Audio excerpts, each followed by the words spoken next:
तो अब exit poll का पिटारा खुल चुका है। एक के बाद एक ये अलग अलग राज्य हैं जिसके आंकड़े हम आपको दिखा रहे हैं। और देखिए अभी तक 2 राज्यों का हाल आप जान चुके हैं, जिसमें दक्षिण के दोनों राज्य हैं। एक केरला आपने जाना, दूसरा तमिलनाडु आपने जाना, और वो तीसरा राज्य कौन सा है जिसका आंकड़ा अब मैं आपको दिखाऊंगी। आंकड़ा बेहद दिलचस्प है। ये वो तीसरा राज्य है जिसको लेकर बीजेपी बहुत उम्मीद लगाए हुए है, क्योंकि यही वो राज्य है जहां 2019 में बीजेपी के हाथ में कुछ नहीं लगा था। बीजेपी के हाथ खाली रह गए थे 2019 में इस राज्य में। वैसे हाथ तो खाली कांग्रेस के भी रहे थे 2019 में इस राज्य में। गेस कर पा रहे हैं आप क्या? ये लीजिए, ये देखिए जायंट स्क्रीन पर अब वो राज्य आपके सामने आ गया है। आंध्र प्रदेश का मैं जिक्र कर रही हूँ। आंध्र प्रदेश में देखिए किस तरीके से इंडिया गठबंधन के खाते में 53%, माफ कीजिएगा, एनडीए के खाते में 53% वोट शेयर जाता हुआ यहां पर नजर आ रहा है। इंडिया के खाते में वोट शेयर जो है वो महज 3% नजर आ रहा है। वहीं वाईएसआरसीपी के खाते में 42% वोट शेयर जाता हुआ नजर आ रहा है। मतलब एनडीए जहां पर बीजेपी के साथ टीडीपी भी है, जनसेना भी है, तो मिलकर बीजेपी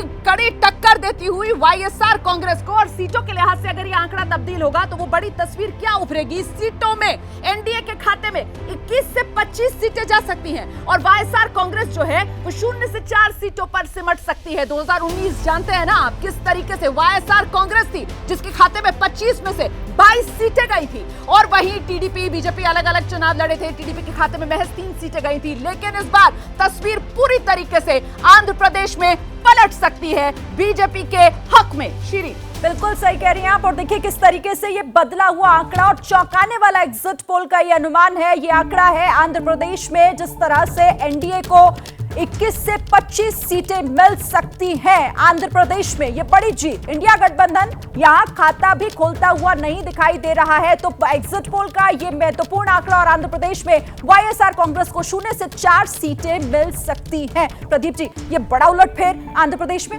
निश्चित रूप से ये चंद्रबाबू नायडू की वापसी हो रही है। जिस तरह से एंटी इनकम्बेंसी जगन रेड्डी के खिलाफ थी, उसका फायदा सीधे सीधे उनको मिल रहा है, क्योंकि विकल्प के रूप में वो नजर आ रहे हैं। तेलंगाना और आंध्र प्रदेश में बड़ा फर्क ये है, तेलंगाना में 2 राष्ट्रीय पार्टियों का जो है वो संघर्ष हो रहा है, बीजेपी और कांग्रेस का। यहाँ दोनों राष्ट्रीय पार्टियों की भूमिका जो है वो बहुत ही सीमित है, हाशिए पर है।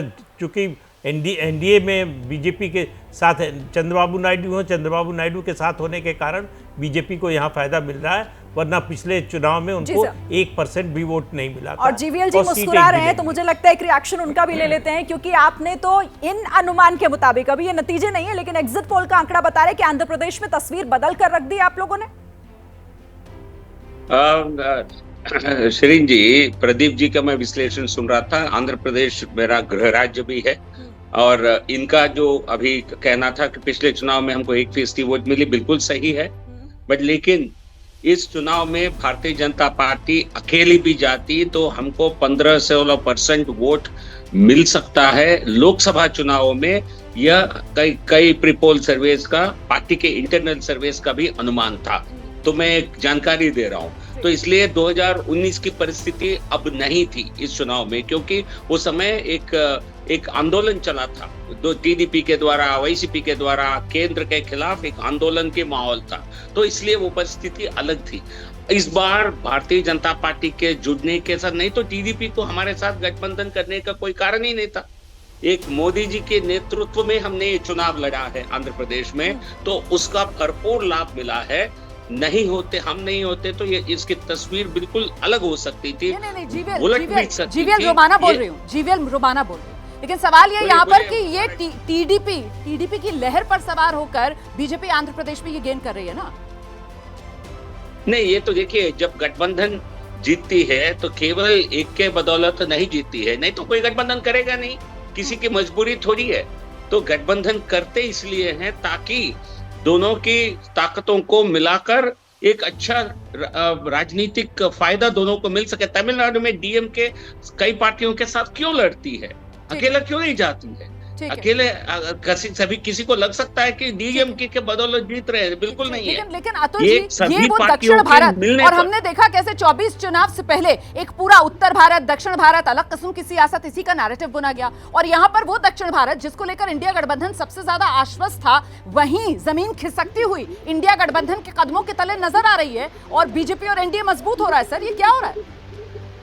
नहीं, ऐसा है कि वहां पर टीडीपी और वाईएसआर, ये दो जो है ये ट्रेडिशनल ये है ट्रेडिशनल फाइट करते हैं एक दूसरे के साथ, तो हो सकता है वहाँ पर टीडीपी को ज्यादा वोट किया हो, लेकिन हम भी शर्मिला जी को वहाँ पर फील्ड करके हमने पार्टी खड़ी करने की एक बहुत बड़ी कोशिश जो है वो जरूर की है, और हो सकता है कि हम वहाँ पर कुछ सीटें जीत के कटप्पा की सीट जो है वो हम जीत सकते हैं, तो वहाँ भी हमने कोशिश की है। शर्मिला जी को 6 महीने पहले हमने इंडिया गठबंधन का जो विरोधाभास है, देखिए ना केरला में तो भारी पड़ गया, यहाँ पर आर पार की लड़ाई लेफ्ट की और कांग्रेस की, और वहां बीजेपी जो है, एनडीए जो है वो सीटें हासिल करता हुआ नजर आ रहा है। चुनावी सूखा खत्म हो रहा है केरला में एनडीए का।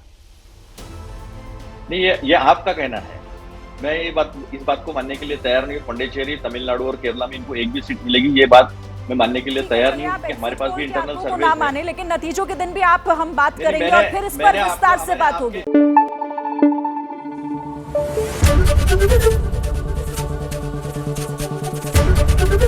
एबीपी न्यूज आपको रखे आगे।